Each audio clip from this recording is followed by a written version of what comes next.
Hello, everyone, and thank you for joining us this afternoon for our special session, 3 Reasons to Switch to Biosurfactants, hosted by Locus Performance Ingredients. During the session, we will have 3 experts discussing the top upcoming governmental sustainability and performance challenges for H&I products ingredients. You will learn how sustainable, high-performing biosurfactants create the niche success by meeting those needs with perspectives from a team with scientific, marketing, and business development backgrounds. I would like to introduce our 3 speakers. Our first speaker, Dr. Lee Spite, is the VP of Products and Technology with Locus Performance Ingredients. He is a science and ingredient expert with a passion for discovering environmentally friendly innovations. He has also led the nationwide launch of consumer products formulated with bio-based products in partnership with Clorox and other CPGs. And he is currently responsible for the product, business, and technical development of biosurfactant solutions at Locus Performance Ingredients. Our second speaker is Tim Staub, is the CEO at Locus Performance Ingredients. Tim is a Navy veteran with 35 plus years of experience in global specialty chemicals and biotechnology.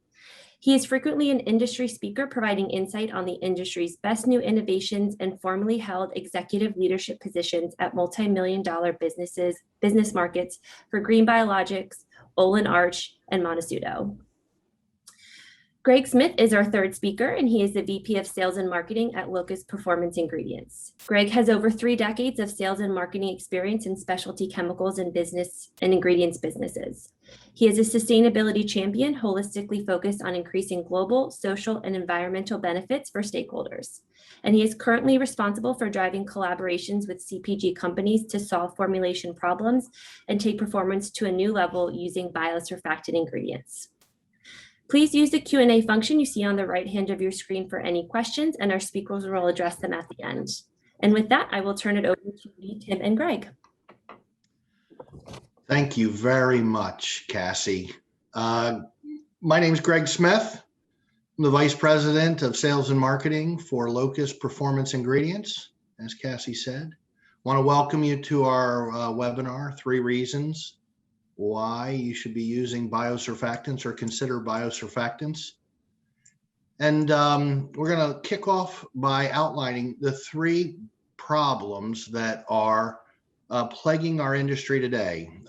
Today, the traditional surfactant market and legacy chemistry industry is under siege by regulatory, governmental, non-governmental forces, consumer choices, and the need for formulators to have high performance options. As we dig into this, you can see the first one is consumers. And later on, Tim is going to talk more in depth about consumers, but the consumer is looking for safer, less toxic, and more sustainability in their products they use in their home. Brand loyalty is important, and consumers tend to want to do business with companies that are doing the right thing. An opportunity to get sticky revenue by getting some brand loyalty is one of the interesting challenges in this marketplace. The government and non-governmental agencies are playing a major role in some of these decisions. And you see that the government wants to eliminate and reduce the exposure to toxic chemicals. There's lots of new labeling and transparency regulations, and there's a lot of information available regarding carbon footprint, and the efforts to combat global warming is important both corporately, governmentally, and to the consumer.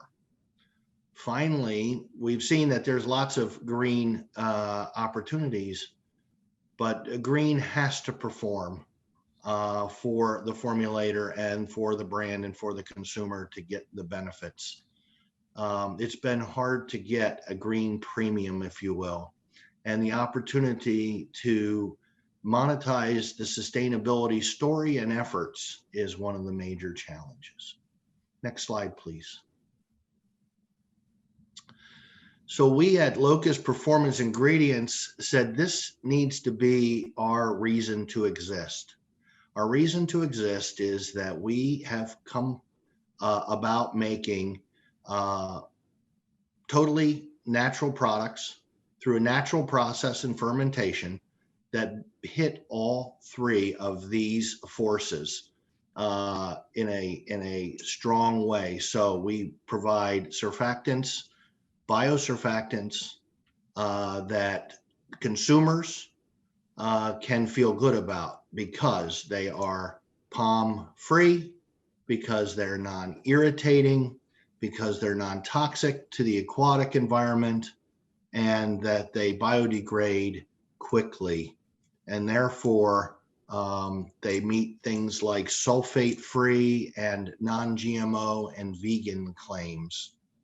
All of these are areas that consumers are concerned about in the finished products, the consumer products, and the ingredient that we provide allows this to be met. Government, again, we've talked about the 1,4-dioxane and trace chemicals found in Prop 65 and the pressure to report and eliminate from commerce these trace and potentially harmful chemistries. There's also non-governmental agencies where major retailers have got lists of chemistries that are not allowed in ingredients, not allowed to be ingredients in formulated products, Walmart, Target, Trader Joe's, and the list is going on and becoming larger in terms of the retail agencies, retail companies that are putting in lists of banned or non-favored products and ingredients. And finally, there's the Paris Climate Accords, there's the effort of 1.5 degrees, there's any number of governmental, pseudo-governmental targets that are driving the effort to lower, reduce greenhouse gases and therefore the carbon footprint. Finally, those are great foundations, hence those are the bottom circles in our 3-circle matrix here. But it all rests and all works when the performance is there. The intersection of those 3 circles, we coined the niche of success. And for Locus Performance Ingredients, the biosurfactants that we produce give you the ability to outperform legacy surfactants through lower dose rates, through multifunctional substitution, and that will bring you low cost in use in your final formula. Finally, you will find that you will get the performance that you saw in your legacy brands without the sacrifice of switching to less efficient, less effective natural products. These products work and will provide the performance that's needed. With that, next slide, please. You heard in our introduction a little bit about us, just quick highlights. Tim Staub, our next speaker, is our CEO at Locus Performance Ingredients.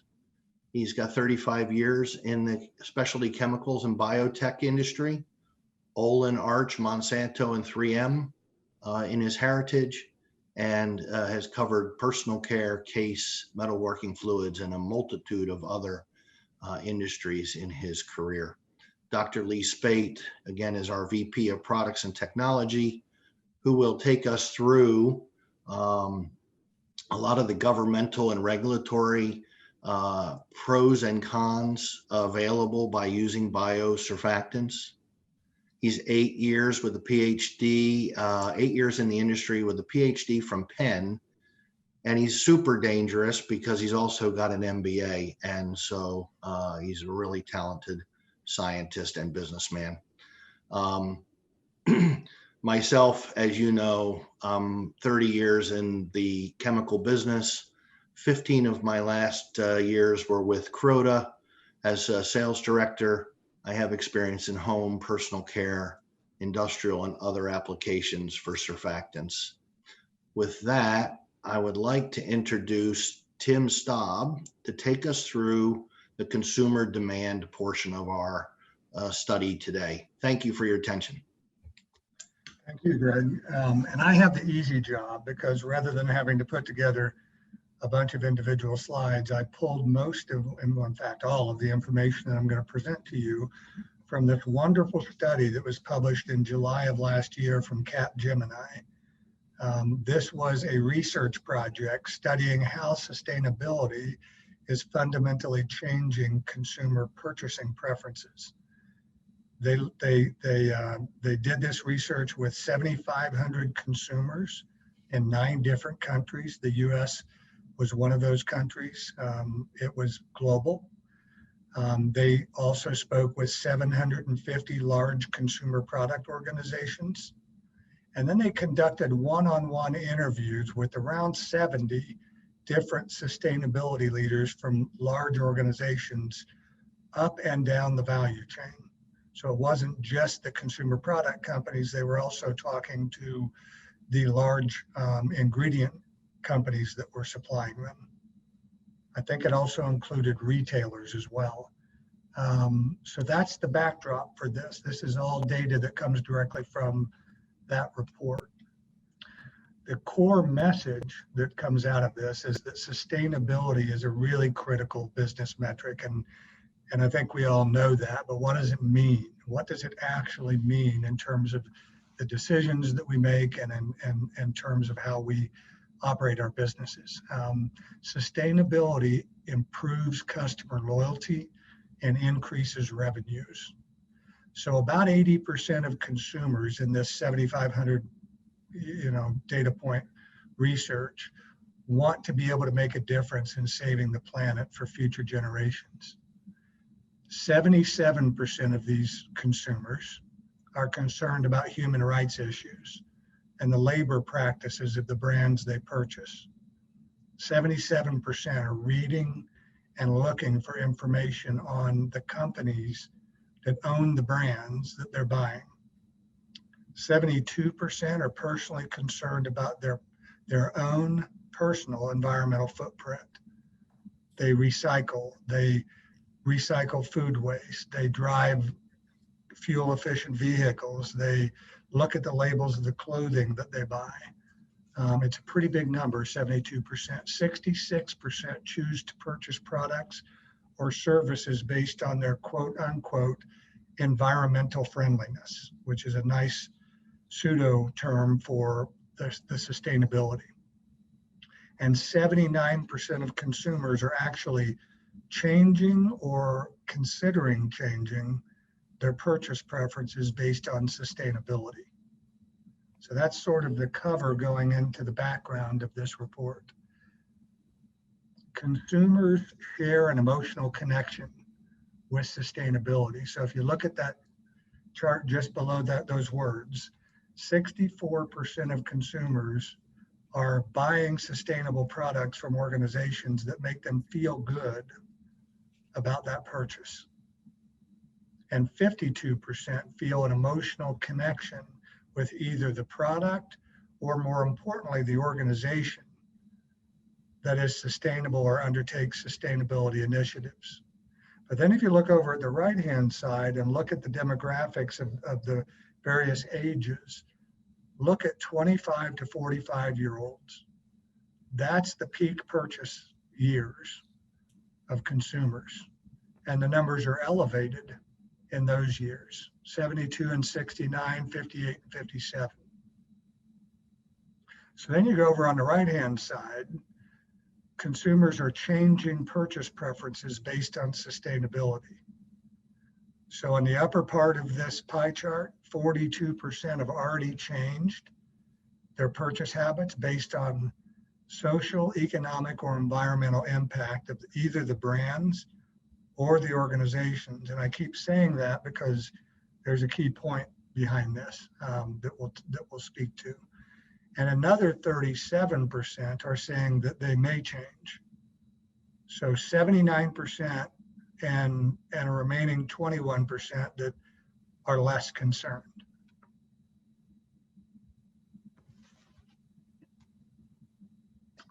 Now this is speaking to the organizations that are benefiting from their sustainability initiatives.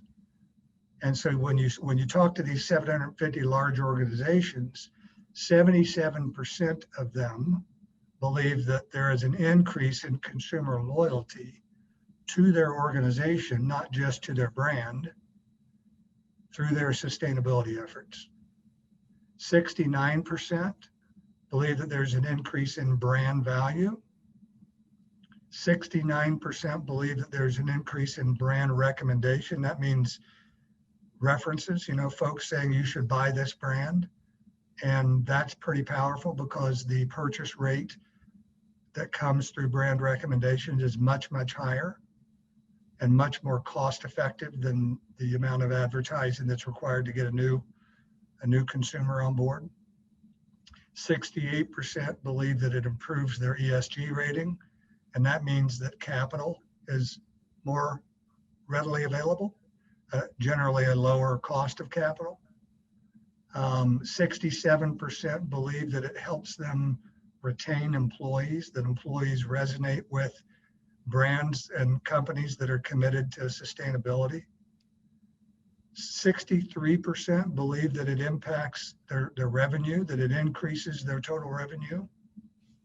And 61% believe that their suppliers are more loyal, that suppliers are more loyal to companies that invest in sustainability.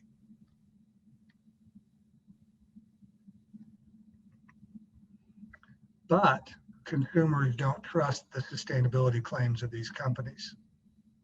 So that's a challenge. If you look on the left-hand side, organizations think that 65% of their consumers are aware of their sustainability initiatives.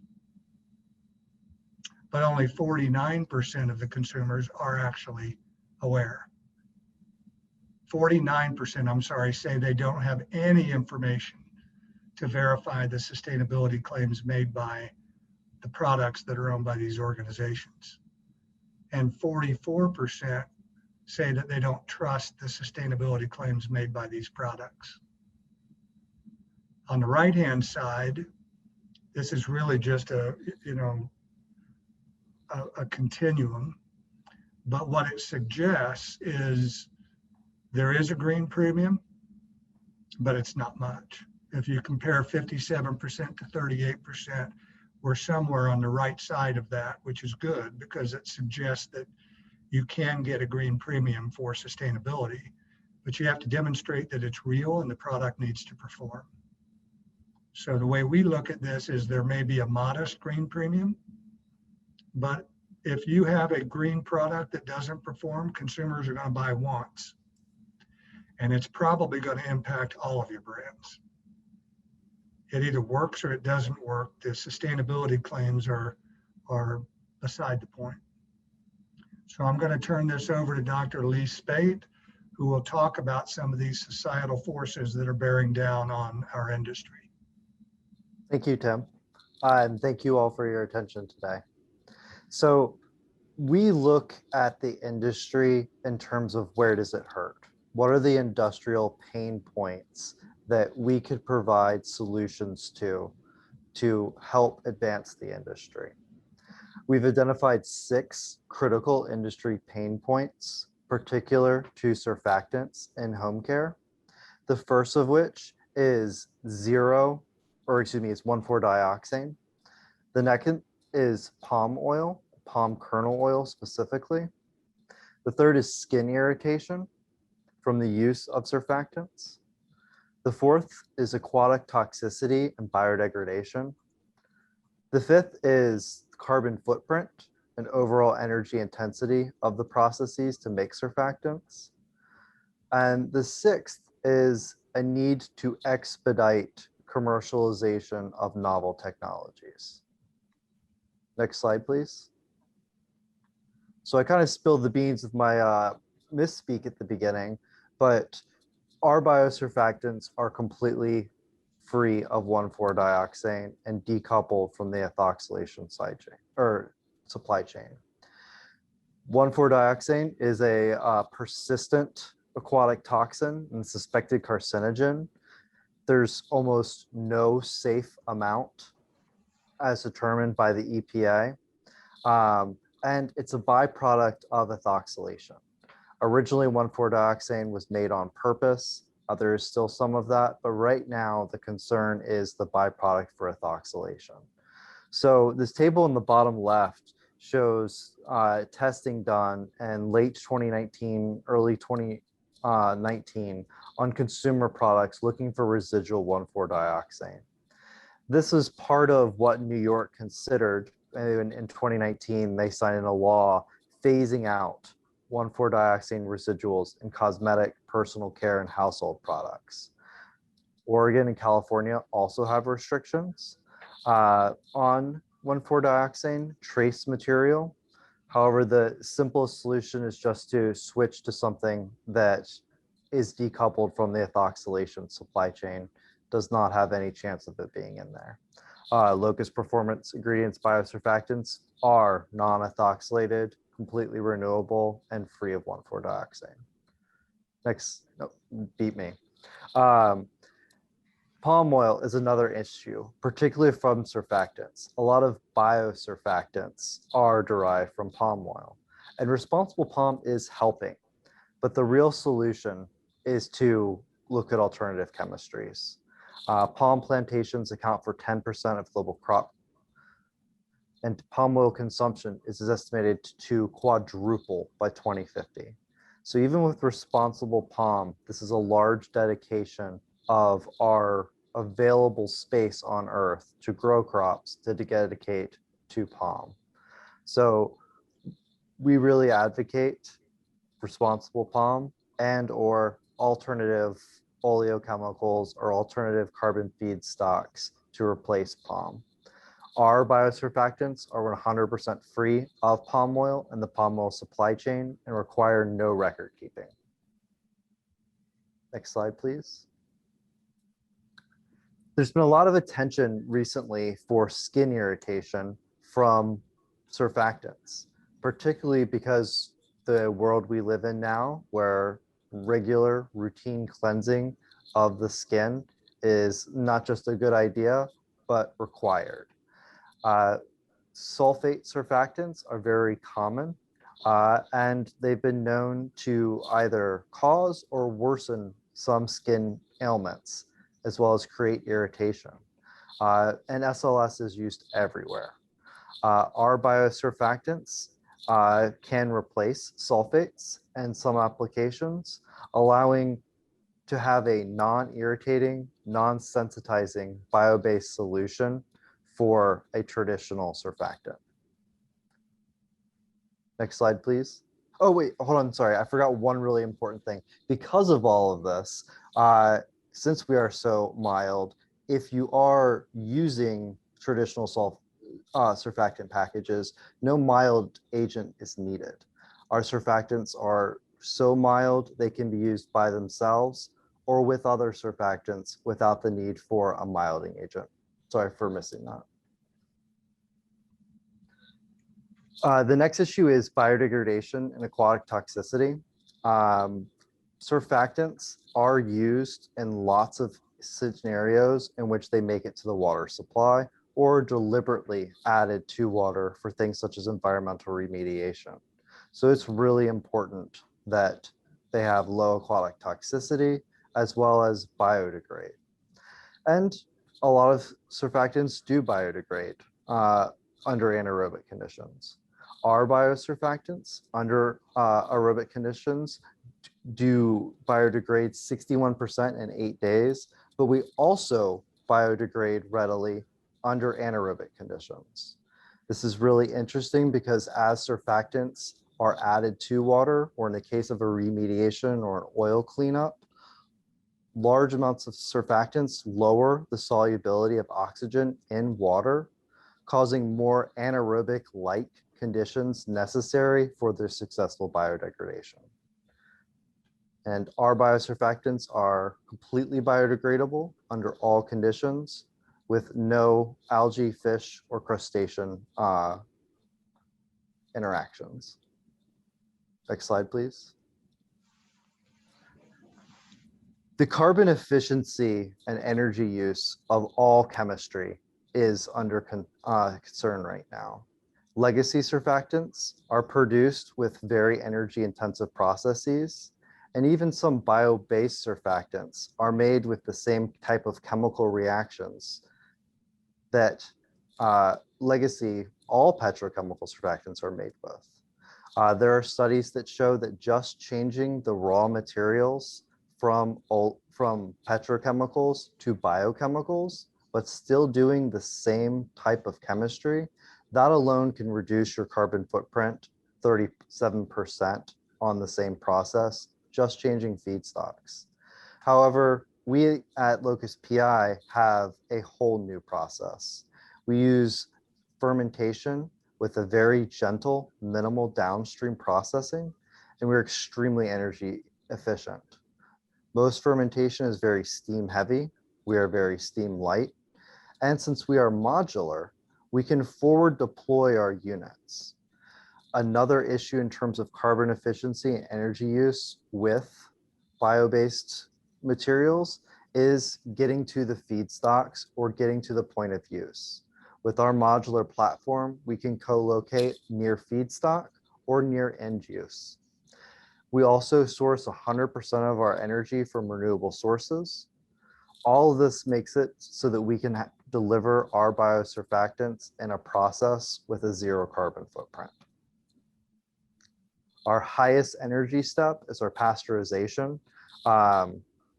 And I think that just really speaks a lot with, if you are familiar with fermentation, there's typically high temperature sterilizations.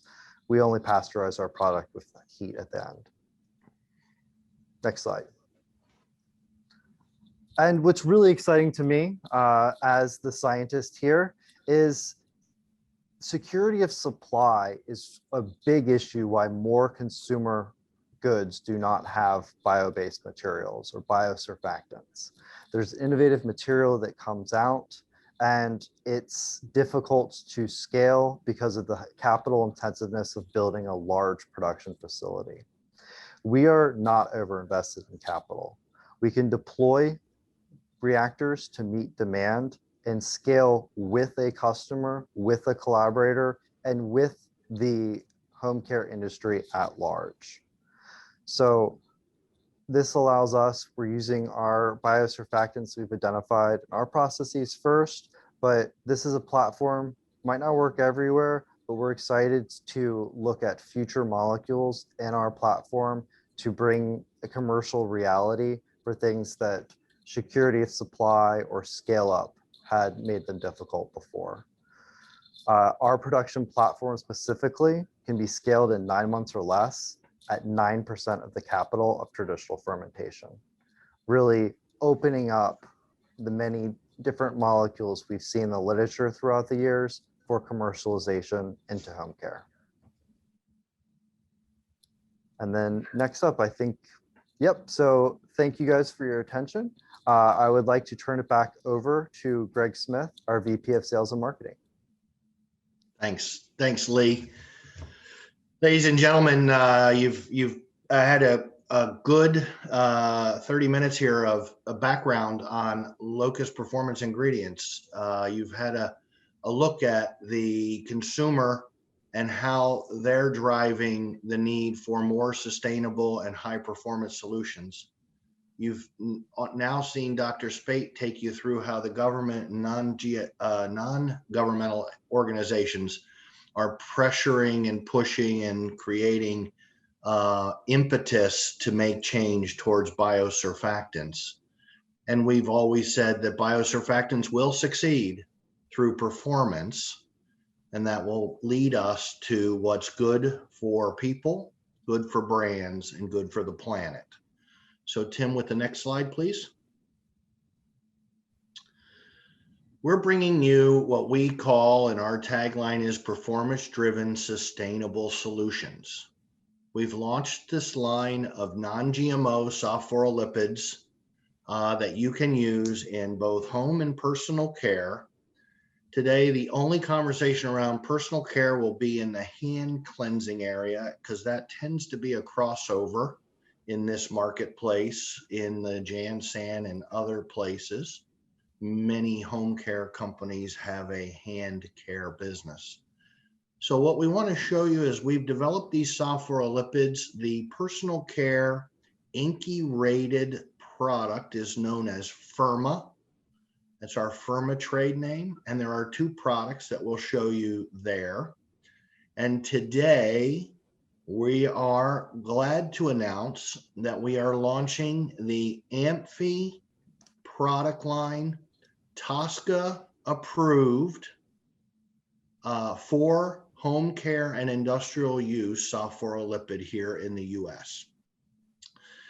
The product will be made and traded under the name Amphi M, and we're very excited that today is its coming out party, and it brings to this home care marketplace a product that's been sought after for 20 years, written about in scholarly journals, and now commercialized in such a way with security of supply and cost effectiveness that you can start to formulate and put this into your products.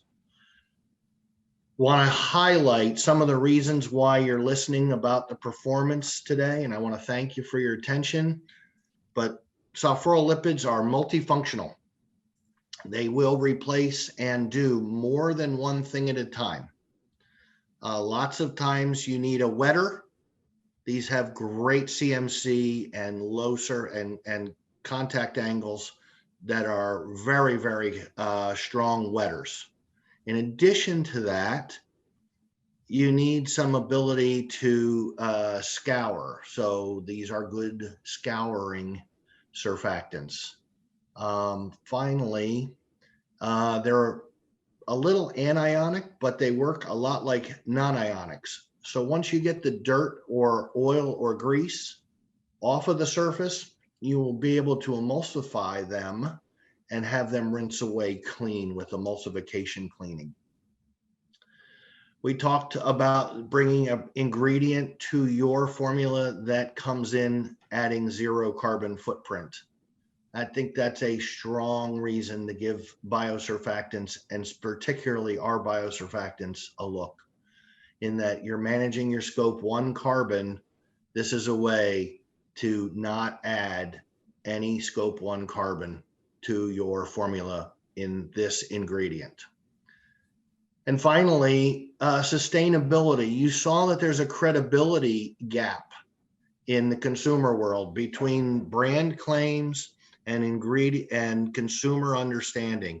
And so you can see that we've gone ahead and gotten USDA certified as bio-preferred 100%. We're in the process of acquiring clean ingredients through application. We've done the biodegradability tests required to be readily biodegradable. And we know that we're non-toxic and very mild across and bring no petrochemical or legacy carcinogen trace materials from Prop 65 into your formulation.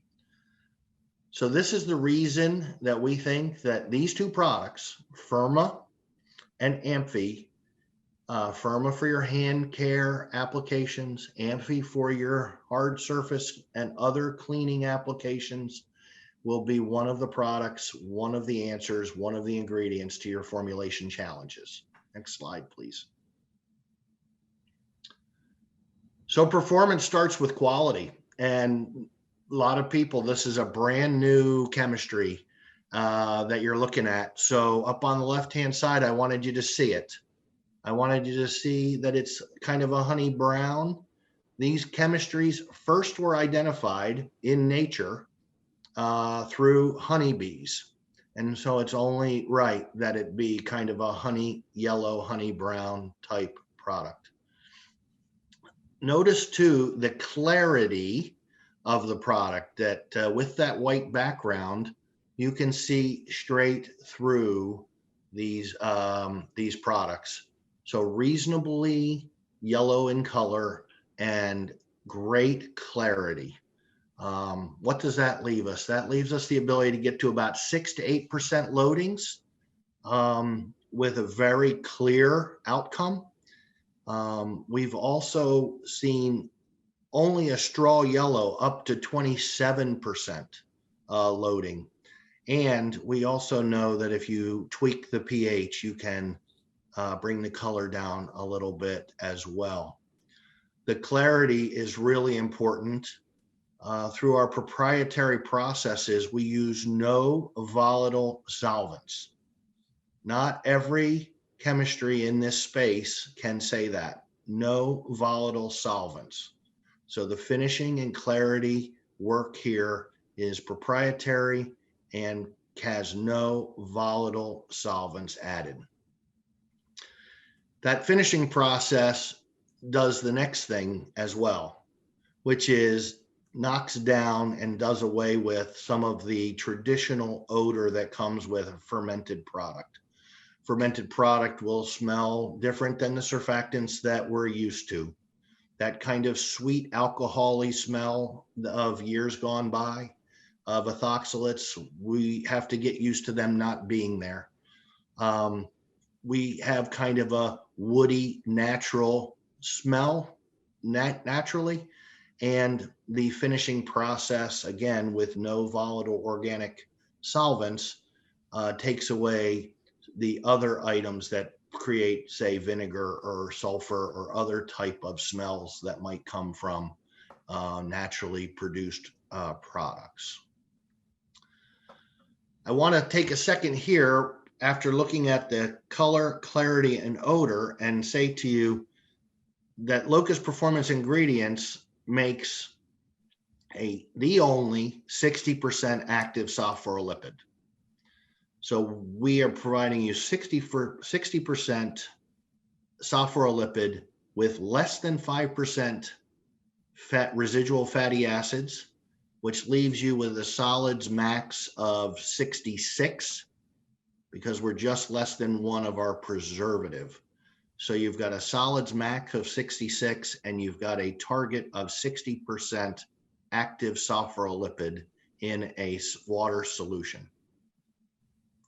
And finally, we've had to understand and deliver the high integrity product needed in the industry. What does that mean? Well, first, we have to clean the product of all the organisms that made the product. Then we pasteurize to make sure that there's no organisms in the finished product. Next, we use a natural preservative to ensure that anything in the air, around the environment, can't reseed the product as we fill it. And it's filled, hot filled, again, at the pasteurization temperature, such that up and through the filling of the drum and the closure, we have a high integrity, bug-free product. So to just summarize, performance starts with quality, also appearance, odor, clarity, activity, and product integrity will allow your formulators to take this product on with confidence that if they find efficacy and where they find efficacy, they will have a product that's solid to use. Next slide, please. Well, this is another really important slide, and it's important because most new products are an idea.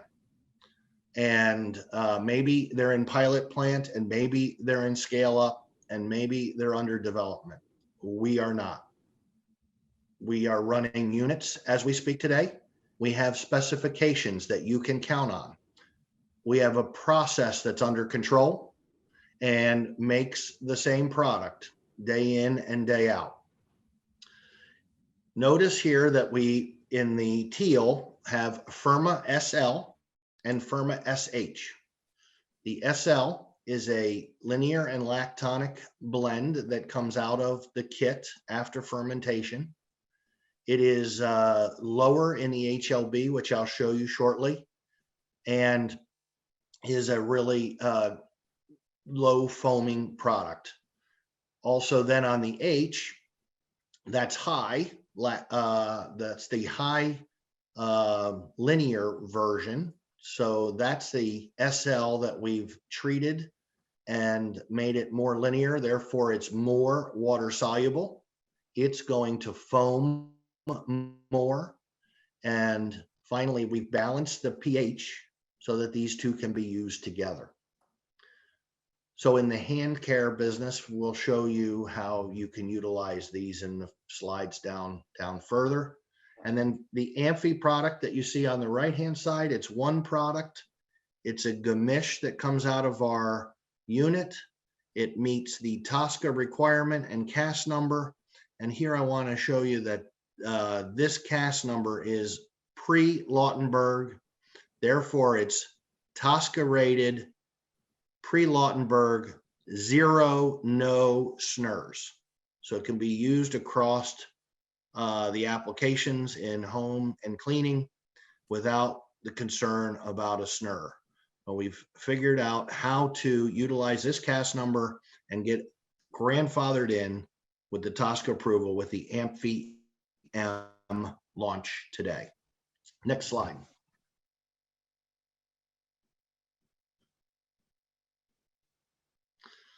So I mentioned to you a lot of benefits that you can get from utilizing biosurfactants, and particularly our phosphorolipids. First, the critical micelle concentration is very low. That'll give you better surface tension. It'll also give us, got to move pictures around. It'll also give us high grease removal with the low HLB version. It eliminates, again, skin irritation. This is a big thing today where we are constantly cleansing either our hands or surfaces and having more and more contact with cleansers because of COVID and the environment that we're in today.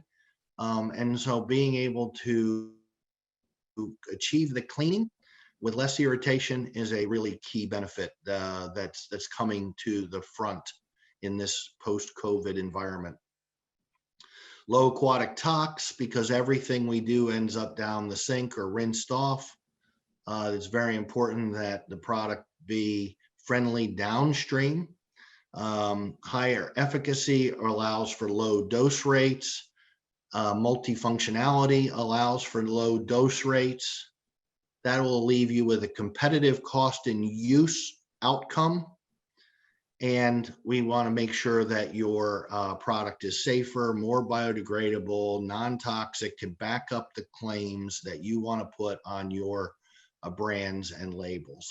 Finally, it's pretty versatile, meaning it can be used in pH ranges from 2 to 10 that we've tested. And Dr. Spate and I were speaking and think that we think we should try and could try success at 11. You would have a very linear outcome and where foam, so if foam and high pH is something in your formulation, you could probably try up to 11. But we know that 2 to 10 is solid. Let me take you to the left-hand side of this slide for a second. Most people understand HLB. And so we decided to use the HLB scale to give you a flavor for how you might utilize our products. They're a little bit anionic, and by true nature of being anionic, maybe you could score this as well with the HLD model. But again, because most folks use HLB, we've kind of used the equivalent process to grade these in the HLB scale. So remember that we said that Firma SL is going to run about 2 to 5 in a HLB scale. Phosphorolipids are a gamish of molecules and micelles, and so that's why it meets a range of HLB from 2 to 5. That product SL is hydrolyzed, and the rings are open to give us the high linear version that is known as SH, and that is going to improve the water solubility and foamability of the Firma SH. And what we find in skin applications, primarily talking about hand soap, hand cleansing in this space, because you can be governed by INCI, would be that you can utilize both, right? The SL will do a lot of the oil removal, grease removal, etc. And the SH will do a lot of the detergency, foaming, and rinsing and wetting. So you'll see those type of functionalities by teaming up the SH and the SL in hand and skin care cleansing. The Amphi M product that, again, we launched today. Today is our day. It's out. We have conquered the Tosca Dragon, and we are so excited that we can bring to you for home care this Amphi M product today and going forward. It is kind of a 2 to 7 gamish by putting in the materials that meet the Tosca requirement, running it through our process that meets the Tosca requirement. The product that comes out is just a little bit different than SL, and we kind of have to keep it exactly that so that we can use the cast number that comes out. So what goes in is right, what comes out is right, it fits the Tosca and the cast number. So we're very, very fortunate to have that decoded, that Rubik's Cube solved, and now we can deliver to you a soft fluorolipid with a 2 to 7 kind of HLB gamish for you to utilize. That'll give you kind of a touch of detergency, some good solvency, great wetting. Again, multifunctional capabilities here where you can do away with 1, 2, or 3 of your ingredients in your cleansers. One of the things we are going to show you next is that we have some tricks in the formulation. And most people have said, well, where would I use this? The first thing I want to tell you is you can't just slot it in. You can, but you won't get the bang for your buck. You have to look at a formulation and say, how do I start with soft fluorolipids, fill in a couple gaps, and come up with a product that performs as well or better than the product that you were making or targeting. And what I'm going to show you next are some formulas that do that. Next slide. There you go. So the first is hand soap. Here there's 3 versions, a 10x concentrate. That goes a lot with some of the mail order branding that we've seen, where you have the dispenser at home and you self-dilute. Here we have the dilute ready to use version that's shown. Put in a foaming dispenser and you'll get a foaming hand soap. Notice the combination of both SL and SH to get both your oil and grease removal and your detergency. And one of the tricks that we found is that using the anionics in the family of tarates, sarcosinates, glutamates, and some others, in that anionic space, we get better foam, a boost in wetting, and in this case, a real boost in clarity of the finished product. So we're able to increase the solids and keep the clarity by incorporating a tarate. This is one of the tricks that we are teaching our customers and prospects, is that you can now team up sulfate-free anionics and these Firma soft fluorolipid products and come out with an outcome that's really impressive in terms of its feel and function. I'm also on the right-hand side, you'll see a sulfate-free, amine-free gelled hand cleanser. We gel this through the use of a natural product utilizing xanthan gum at about just under 1%. And you can see the loadings of the SL and SH. And in this case, it is teamed up with sodium lauryl sarcosinate at 30% active as a wetter cleanser booster. So we started these formulas from Firma and looked for where they were deficient and found that we could thicken with natural thickeners, and we could increase the wetting and foam feel and function through these non-sulfate anionics. Next slide, please. So hand dish is another area that's really hot in the marketplace today. Again, we're washing more than ever. So we have a version here with the aloe vera. Notice that this is now changed to the Amphi-M version. So all of these are Tosca applications, and so would be utilizing the Amphi-M product.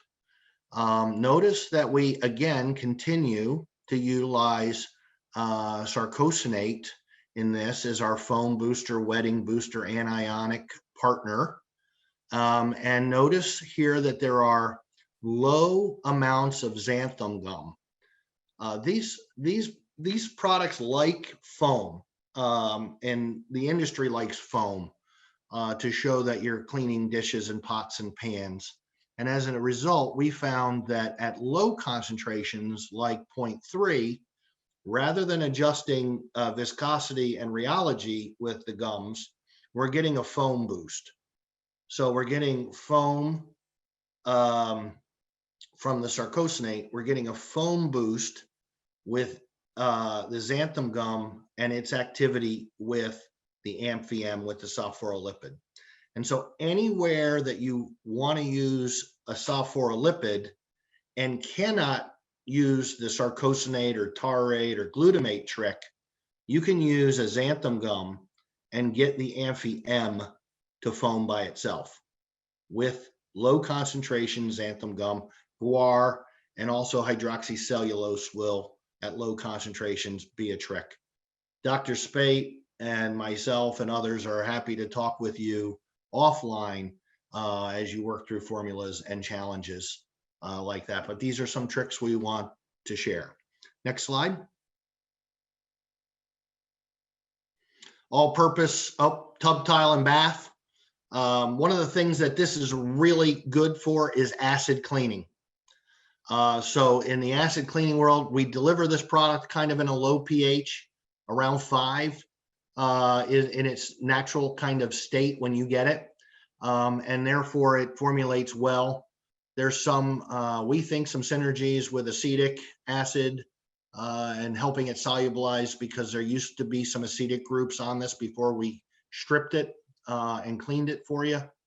And again, anywhere that you see acetic acid in these formulas, it could be glycolic, it could be citric, it could be any of the mild acids used for tub, tile, and bathroom cleaning. Here we also show you a gelled toilet bowl cleaner, and we use the xanthan gum as our gelling agent up to 3% here. Acid thickening has always been a challenge, and the fact that we're able to have a pretty simple formula with an acid thickened opportunity is pretty unique here, and is very natural. So we're very excited about the gelled toilet bowl cleaner. Last slide, please. The last slide here is, again, all-purpose cleaner as well as glass cleaner. It's very simple formula, right? We've got a 10x concentrate because these things dilute really easily. Because they're a little bit low foam, they don't foam out so bad when the consumer is doing their home mix. And then you can dilute it 10:1 to the RTU version. So you can see the first two here. RTU is just the by 10 dilution of our 10x concentrate. Notice that we're using the sarcosinate trick again. And notice that you're getting some of your grit, some of your alkali cleaning from a pretty mild source in bicarbonate. And the last thing that's always a challenge is to come away with a streak-free window glass cleaner. So our Amphium is a strong surfactant, will do the cleaning needed. You might remember that a lot of people use vinegar and water. So we've used acetic acid as one of the cleansers, and ethanol as one of the solvents, and helps flash away and dry quickly and clean. And you get a streak-free glass cleaner in a very simple formulation. Fragrance and color to taste, and you've got yourself a streak-free glass cleaner. You folks have been a fantastic audience. I want to thank you for your time and attention. Cassie will have these slides posted. There will be the opportunity for you to have a look at these, and my contact information is on this final slide. Tim, Lee, Cassie, thank you for setting this up. Any questions, Cassie? Great, thank you. This is a great presentation. So we do have a couple of questions, although we only have about 4 minutes left in the session. So if we don't get to your question, again, Greg's contact information is on the screen. So please feel free to reach out to him directly. But our first question here is, can you clarify if the product GMO-free, and can you clarify, is the product GMO-free, and does that include the organisms or just the raw materials? Lee, would you handle that one, please? Sure. So our organism and our feedstocks are GMO-free. We use GMO-free sugar and GMO-free vegetable oil, as well as a GMO-free organism. Great. Thanks, Thank Lee. The next question, can you explain the multifunctional facets of the biosurfactants? Sure. As we talked in the performance section, wetting is a big one. Emulsification is a big one. The cleansing is another one, and foam plus solvency. So what can happen is you can go after 1, 2, 3, possibly even 4 ingredients in your formula with these products to give you low cost and use outcomes. Great. The next question, biodegradability is important. Can you tell us your scores for readily biodegradability, and do you have or will you have clean ingredients status? Lee, could you talk to that one, please? Yeah, so we are readily biodegradable, 61% in 8 days, and we are working on clean ingredients. Outstanding. Great, thank you. And our last question here, you mentioned the CAS number and TSCA status for Amphi-M. Does Amphi-M have any SNRs? Tim, would you talk to that for a second? Oh, you're on mute. I was coughing, sorry about that. This was a registration that came through in like 2014-15 timeframe, pre-Lautenberg, as Greg mentioned. And it is totally clean. So there's no SNRs, there's no issues. You can use it anywhere where TSCA registration is required. Outstanding. Great. Well, thank you so much. Those are all the questions we have for today. Thank you everyone for joining us, and thank you to our speakers. If you are looking to learn more about Locust, they also have a virtual booth. If you head back to the event platform, you can find them under exhibitors and sponsors, and there's more contact information. But thank you again, and I hope everyone has a great rest of their afternoon. Thank you. Bye. Bye-bye. Thanks, Cassie.